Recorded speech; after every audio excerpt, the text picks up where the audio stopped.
يا أيها الذين آمنوا هل أدلكم على تجارة تنجيكم من عذاب أليم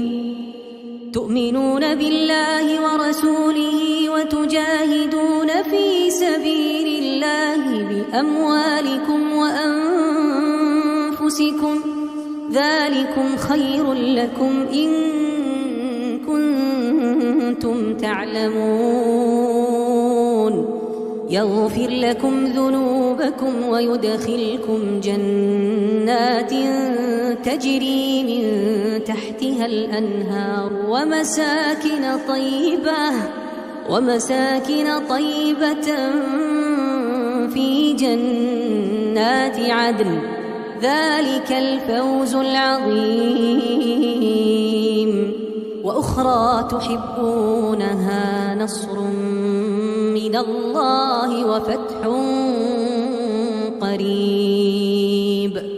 وبشر المؤمنين